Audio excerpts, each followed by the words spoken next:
ప్రభునామానికే మహిమ కలుగునుగాక.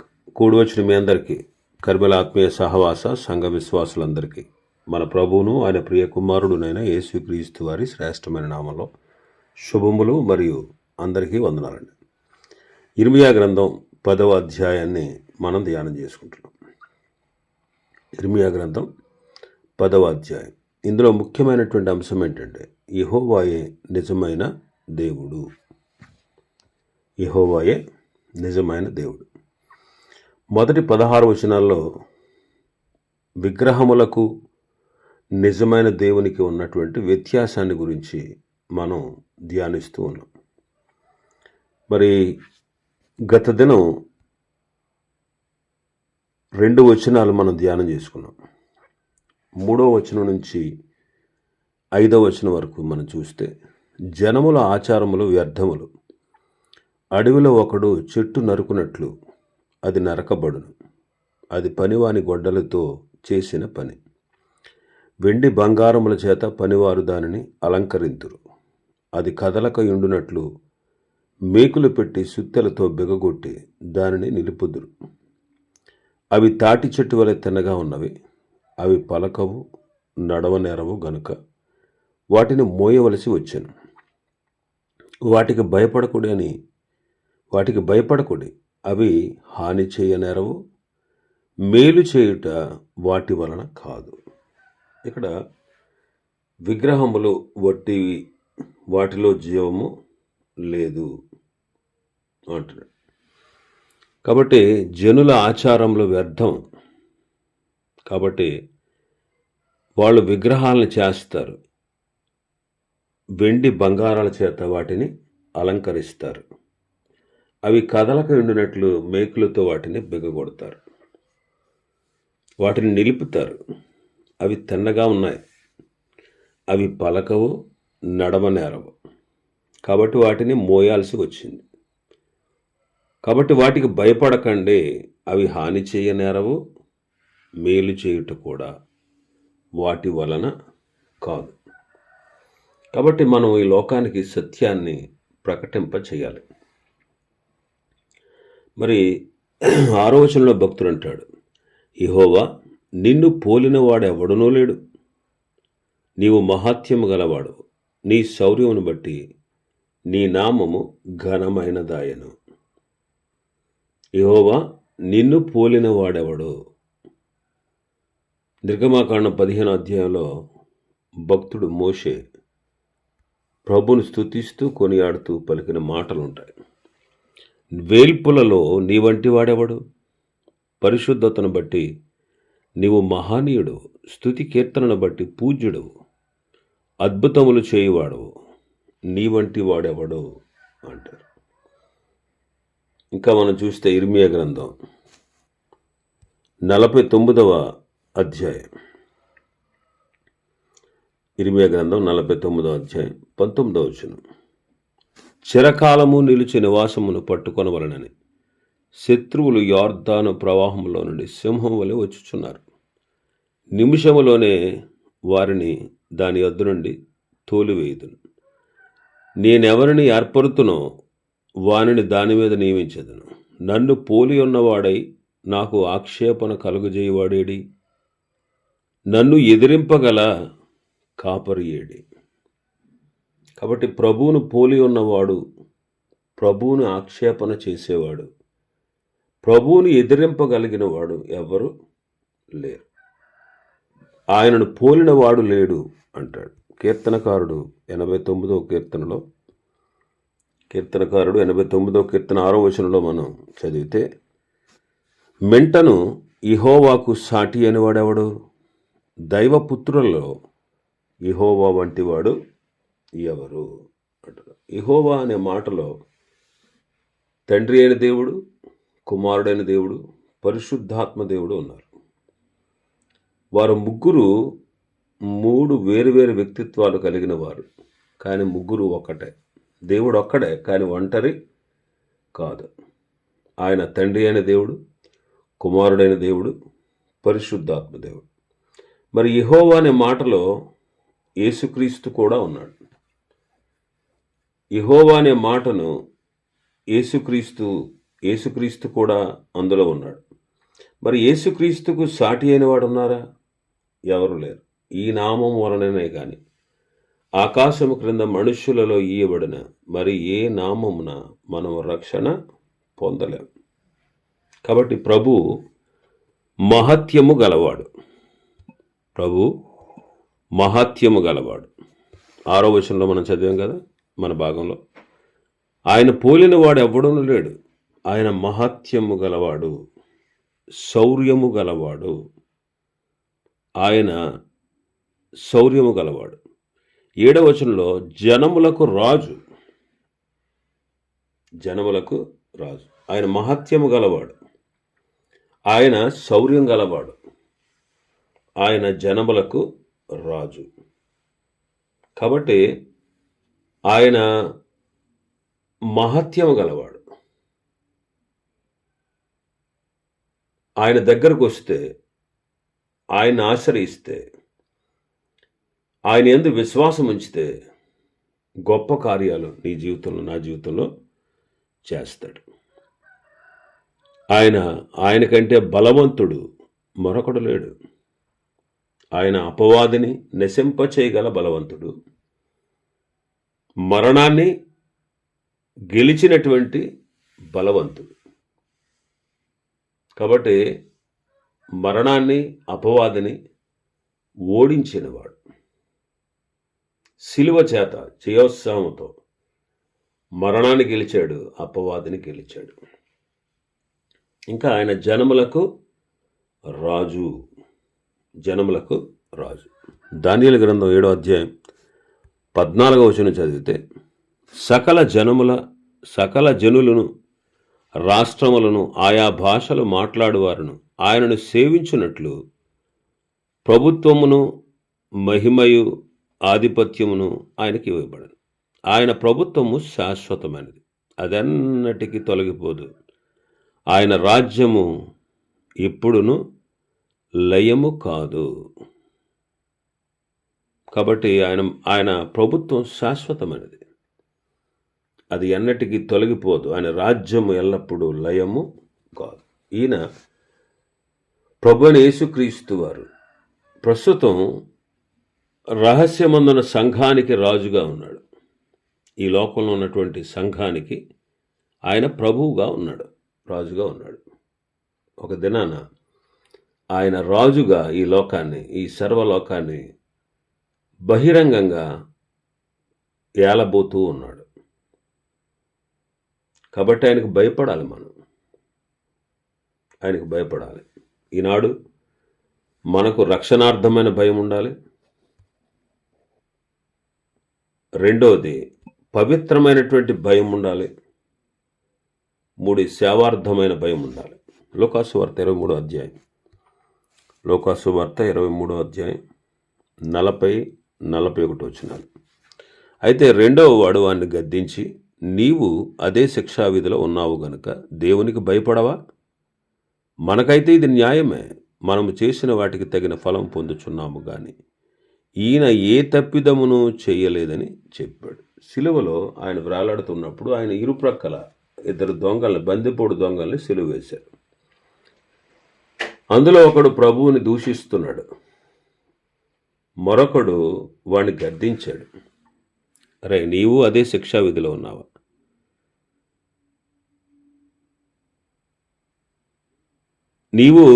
నీకు నాకు ఈ శిక్ష తగినదే అంటున్నాడు. కానీ మనకు ఈ శిక్ష న్యాయమే, కానీ మనం చేసిన వాటికి తగిన ఫలితం పొందుచున్నాము. కానీ ఈయన ఏ తప్పిదము చెయ్యలేదు అని చెప్పి ఆయన చూసి, యేసు నీవు రాజ్యముతో నీ రాజ్యములోనికి వచ్చినప్పుడు నన్ను జ్ఞాపకం చేసుకో అంటాడు. ప్రభు అన్నారు, నేడు నీవు నాతో కూడా పరదేశంలో ఉంటావు అని చెప్పి. కాబట్టి ఇది రక్షణార్థమైన జ్ఞానం. చూడండి వాడు ఎంత జ్ఞానంతో రక్షణ పొందాడు. కాబట్టి ప్రభువును గూర్చినటువంటి విశదమైనది ఈ లోకంలో మనకు తేటతెల్లమవుతా ఉంది. కాబట్టి ఆయన యందు విశ్వాసం ఉంచి రక్షణ పొందాలి. ఇదే రక్షణార్థమైన భయం. రెండవది పవిత్రమైనటువంటి భయం. కొరింథీయులకు రాసిన 2వ పత్రిక 7వ అధ్యాయం 1వ వచనం. ప్రియులారా, మనకు ఈ వాగ్దానములు ఉన్నవి కనుక దేవుని భయముతో పరిశుద్ధతను సంపూర్తి చేసుకొనుచు శరీరమునకును ఆత్మకును కలిగిన సమస్త కల్మషము నుండి మనలను పవిత్రులనుగా చేసుకొందాము. కాబట్టి దేవుని భయముతో మనం ఏం చేయాలి? పరిశుద్ధతను సంపూర్తి చేసుకొనుచు అంటున్నాడు. పరిశుద్ధపరిచినవాడు, పరిశుద్ధులుగా తీర్చినవాడు ఆయనే. అయితే మనం పరిశుద్ధతను ఏం చేయాలి? సంపూర్తి చేయాలి. అలాగే చెయ్యాలి అంటే శరీరమునకు ఆత్మకు కలిగిన సమస్త కల్మషము నుండి మనలను పవిత్రులనుగా చేసుకొందాము. కాబట్టి ఇది పవిత్రార్థమైన భయం. కొరింథీయులకు రాసిన 2వ పత్రిక 5వ అధ్యాయం 11వ వచనం చదువుతాం. కావున మేము ప్రభు విషయమైన భయము నెరిగి మనుషులను ప్రేరేపించుచున్నాము. మేము దేవునికి ప్రత్యక్షపరచబడిన వారము, మీ మనస్సాక్షులకు కూడా ప్రత్యక్షపరచబడి ఉన్నామని నమ్ముచున్నాము. ఇది సేవార్థమైన భయం. భక్తులు దైవ భయము కలిగి దేవుని భయమును ఎరిగి మనుషులను రక్షణ పొందుటకు ప్రేరేపిస్తూ ఉన్నారు. ఇంకా మన భాగంలోకి వస్తే 10వ వచనం. మన భాగంలో 10వ వచనాన్ని మనం చదివితే, యెహోవా నిజమైన దేవుడు, ఆయనే జీవము గల దేవుడు, సదాకాలము ఆయనే రాజు. ఆయన ఉగ్రతకు భూమి కంపించును, జనములు ఆయన కోపమును సహింపలేవు. కాబట్టి యెహోవా నిజమైన దేవుడు. కాబట్టి దేవునికి ఈ లోకంలో దేవుళ్ళుగా కొలవబడే వారికి ఉన్న తేడా ఇదే. ఆ దేవుళ్ళను మనుషులు తయారు చేస్తారు, కానీ మన దేవుడు భూమి ఆకాశములను మనుషులను కూడా కలగజేసినవాడు. అందుకే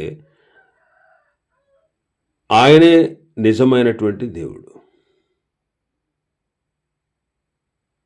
ఆయనే జీవము గల దేవుడు, సదాకాలము ఆయనే రాజు.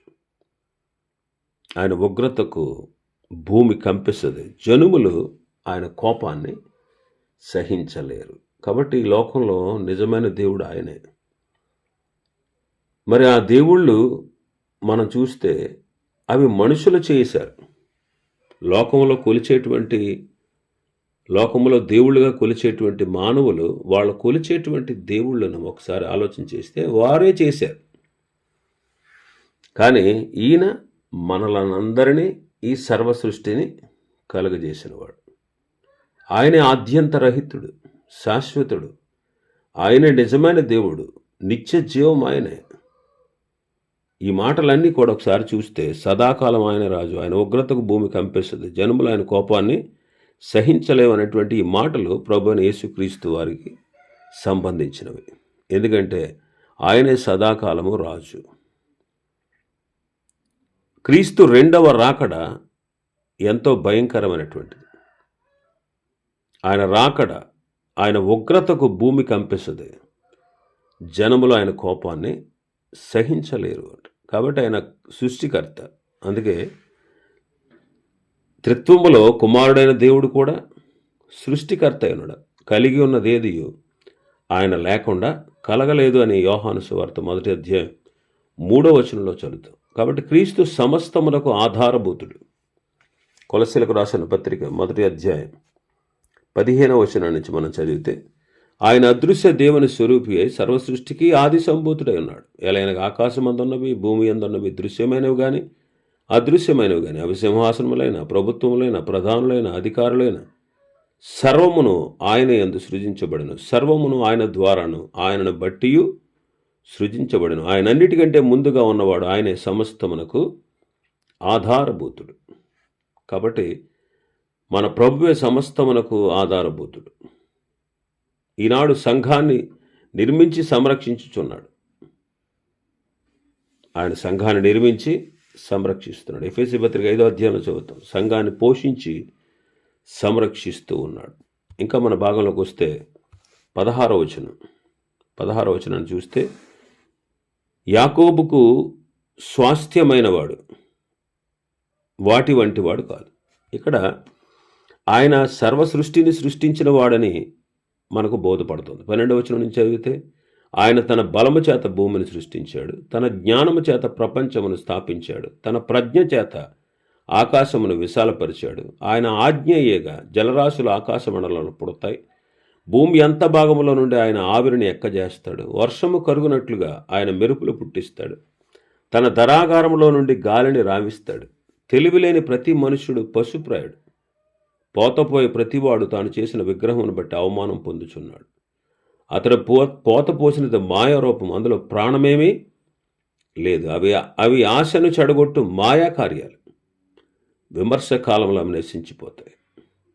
కానీ యాకోబునకు స్వాస్థ్యమగవాడు వాటి వంటివాడు కాడు.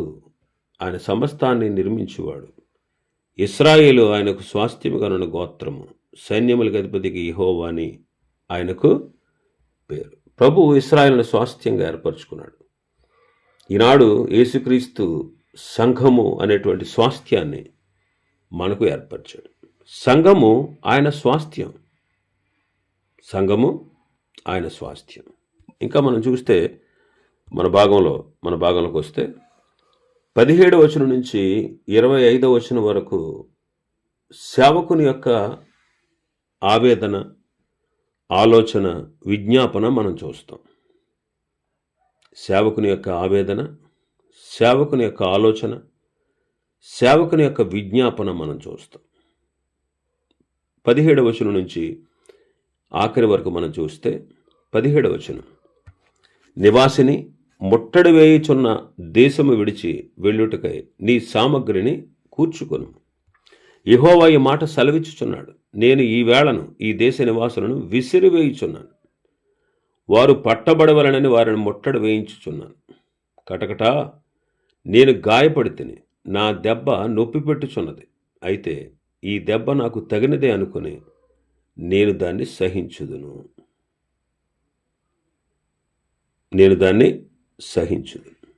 నా గుడారము చినిగిపోయాను, నా త్రాళ్ళని తెగిపోయాను.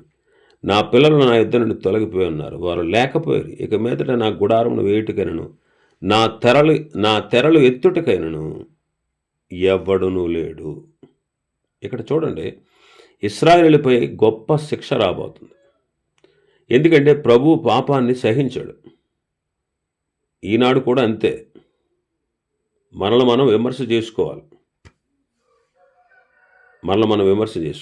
లోకములో కలుగు విధితో పాటు మనకు శిక్షావిధి లేదు. కాబట్టి మనల్ని మనం సరి చేసుకోవాలి. కొరింథీయులకు రాసిన కొరింథీయులకు రాసిన మొదటి పత్రిక 11వ అధ్యాయం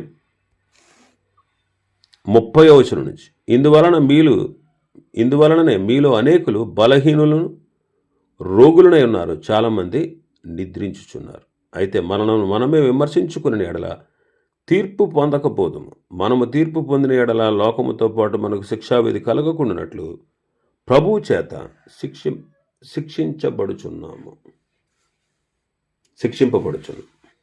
కాబట్టి మనకు లోకముతో పాటు కలిగే శిక్షావిధి లేదు. కానీ మనం విమర్శ చేసుకుని మన తప్పిదాన్ని మనం సరి చేసుకుంటే ప్రభు శిక్షిస్తాడు. మితముగా తండ్రిలా శిక్షిస్తాడు. మనం పశ్చాత్తాపడితే తప్పక ఆయన కరుణిస్తాడు. అందుకే మనం తన పరిశుద్ధతలో పాలు పొందాలనే ప్రభు మనల్ని శిక్షిస్తున్నాడు అంటాడు హెబ్రీ పత్రికలో 12వ అధ్యాయం 10వ వచనంలో. ఇంకా మనం చూస్తే మన భాగంలోకి వస్తే 17వ వచనం నుంచి 20వ వచనం వరకు మనం చూస్తే సేవకుని యొక్క ఆవేదన కనబడతా ఉంది. ఇర్మియా ఆవేదన చెందుతున్నాడు. వాళ్ళు దేశాన్ని విడిచిపెట్టి వెళ్ళేటువంటి పరిస్థితి వచ్చింది. అందుకు సామగ్రి కూర్చుకోవాలి. వాళ్ళను విసరవేశాడు. వాళ్ళను ముట్టడించాలని ముట్టడి వేయ వారిని అప్పగించాడు. ఇక్కడ 19వ వచనంలో అంటాడు భక్తుడు, కటకటా నేను గాయపడితిని, నా దెబ్బ నొప్పి పెట్టుచున్నది. అయితే ఈ దెబ్బ నాకు తగినదే అనుకుని నేను దాన్ని సహించుదును. నా గుడారము చినిగిపోయాను. ఇక్కడ సేవకుడు ఆవేదన చెందుతున్నాడు. దేశానికి, దేశ నివాసులకు జరిగినటువంటి ఆ యొక్క భయంకరమైనటువంటి శిక్ష దైవజనుడు చూసి, సేవకుడు చూసి ఆవేదన చెందుతున్నాడు. వాళ్ళ శిక్షను తన శిక్షగా ఎంచుకుంటున్నాడు. అందుకే నేను గాయపడి తిని నా దెబ్బ నొప్పి పెడతా ఉంది, నేను దాన్ని సహిస్తూ ఉన్నాను, నాకు తగినదే అనుకుంటున్నాను. కానీ ఇశ్రాయేలు అలా అనుకోవట్లేదు. కానీ సేవకుడు వారి ఆవేదనను, వారి దుఃఖాన్ని తన దుఃఖంగా ఎంచుకుంటున్నాడు. పౌలు గారు కూడా సంఘములు గూర్చినటువంటి ఆవేదన ఆయనకుంది. రాత్రింబగళ్ళు దివారాత్రులు మానక బుద్ధి చెప్పినటువంటి రోజులు ఉన్నాయి. ఇంకా మనం చూస్తే మన భాగంలో 21వ వచనం, కాపరులు పశుప్రాయుల యెహోవా యొద్ద విచారణ చేయరు గనుక వారే వర్ధలకు ఉన్నారు, వారి మందలని చెదరిపోవచ్చున్నవి. సేవకుని యొక్క ఆలోచన మనం చూస్తున్నాం. కాపరులు పశుప్రాయులు. కాపరులు అంటే యోధా రాజులు. ఆనాటి కాలంలో కాపురులు ఎవరంటే యోధా రాజులు అనమాట. వారు పశుప్రాయులు. కారణం ఏంటంటే వారు ప్రభు దగ్గర విచారణ అంటే ప్రార్థన చేయరు. అందుకే సమాజానికి నష్టం, వారికి నష్టమే. ఈనాడు మనం కూడా ప్రార్థించాలి. మరి ప్రార్థిస్తున్నావా? నేడు మన కోసం, మన కుటుంబాల కోసం, సంఘం కోసం మనం ప్రార్థించాలి. సంఘం యొక్క ప్రధాన కాపరి మన ప్రభువైన యేసుక్రీస్తు. ఆయన పరలోకములో నిరంతరము విజ్ఞాపన చేస్తూ ఉన్నాడు సంఘము కొరకు. మరి మనం ఎఫెసీ పత్రిక 6వ అధ్యాయం 18వ వచనంలో చెప్పబడినట్టు ఆత్మ వలన ప్రతి సమయమందును ప్రతి విధమైన ప్రార్థనను విజ్ఞాపనను చేయొచ్చు, ఆ విషయమై సమస్త పరిశుద్ధుల నిమిత్తమును పూర్ణమైన పట్టుదలతో విజ్ఞాపన చేయొచ్చు, మెలకువగా ఉండాలి అంటున్నాడు. ఇంకా మనం చూస్తే 23వ వచనం నుంచి 25వ వచనం వరకు మనం చూస్తే సేవకుని యొక్క విజ్ఞాపన మనం చూస్తాం. ఆలకించుడి, ధ్వని పుట్టుచున్నది, దాని రాక ధ్వని వినపడుతుంది. యోధా పట్టణములు పాడైన స్థలముగా చేయుటకు, నక్కలకు చోటుగా చేయుటకు ఉత్తర దేశం నుండి వచ్చుచున్న గొప్ప అల్లరి ధ్వని వినపడతా ఉంది. యెహోవా తన మార్గమును ఏర్పరచుకొనుట నరుల వశంలో లేదని, మనుషులు తమ ప్రవర్తన యందు సన్మార్గమును ప్రవర్తించుట వారి వశములో లేదని నేను ప్రభు అంటున్నాడు. తమ మార్గాన్ని ఏర్పరచుకోవడం అనేది నరుల వశంలో లేదు. మనుషులు తన ప్రవర్తన యందు సన్మార్గమును ప్రవర్తించుట వారి వశములో లేదు. మనుషుడు తనంతట తాను తన ప్రవర్తనను సరిచేసుకోలేడు. నిజమే. అందుకే ప్రభు వారిని క్షమించు, శిక్షించవద్దు అంటున్నాడు. 24వ వచనం 25వ వచనం చూస్తే, యెహోవా నీవు నన్ను బొత్తిగా తగ్గింపకుండానట్లు నీ కోపమును బట్టి నన్ను శిక్షింపక, నీ న్యాయ విధిని బట్టి నన్ను శిక్షింప. కోపంతో శిక్షించొద్దు, న్యాయ విధిని బట్టి శిక్షించు. నిన్నెరగని అన్యజనుల మీద, నీ నామమును బట్టి ప్రార్థింపని వంశముల మీద నీ ఉగ్రత కుమ్మరించు. వారు యాకోబును మింగేస్తున్నారు, నిర్మూలం చేయవలనని వారు అతన్ని మింగివేస్తున్నారు, వారి నివాసమును పాడు చేయుచున్నారు. ఇక్కడ సేవకుని యొక్క విజ్ఞాపన మనం చూస్తాం. మనం కూడా విజ్ఞాపన చేయాలి. ఇతరుల శిక్షను మన శిక్షగా భావించి ప్రజలను మన్నించమని మనం అడగాలి. మరి మోషే ఏం చేశాడు? వారిని క్షమించితివా సరి, లేకపోతే నీ గ్రంథం నుంచి నా పేరు తీసే అంటాడు. అలాగే ఎజ్రా, నెహెమియా, దానియేలు, అపొస్తలుడైన పౌలు, వీళ్ళందరూ కూడా సంఘం కోసం, నశించిపోతున్న ఆత్మల కోసం గోజాడారు, కన్నీరు కార్చారు, దుఃఖపడ్డారు, శ్రమపడ్డారు, వారికి సువార్త ప్రకటించారు, వారి కొరకు తండ్రి సాన్నిధ్యంలో విజ్ఞాపన చేశారు. మరి ప్రభువుని ఎరిగినటువంటి నీవు నేను మరి ఇలాంటి బాధ్యత మనం కలిగి ఉన్నామా లేదా మనం చూడాలి. మరి ప్రభువుని ఎరగని వారికి, అంటే ఆయన అంగీకరించిన వారికి శిక్ష తప్పదు. మరి అటువంటి శిక్షను, ఆయన యొక్క తీర్పును మనం తప్పించుకోవాలి. మరి క్రీస్తునందున్న వారికి తీర్పు లేదు. ఎందుకు తీర్పు లేదు? ఆయన మన కొరకు సిలువలో తీర్పు పొంది ఉన్నాడు కాబట్టి క్రీస్తునందు విశ్వాసం ఉంచితే తీర్పు లేదు, విశ్వాసం ఉంచకపోతే తీర్పు ఉంది. మరి ఆ తీర్పరి కూడా ఎవరో తెలుసా? ప్రభు అయిన యేసుక్రీస్తు. ఆయన రెండవసారి వచ్చినప్పుడు ఆయన యొక్క ప్రచండమైన కోపాన్ని ఎవరు సహించలేరు. ఆయన ఉగ్రత దినాన్ని ఎవరు తాళలేరు. కాబట్టి మనం విశ్వసించి మనం రక్షణ పొందడం మనకెంతైనా మేలు.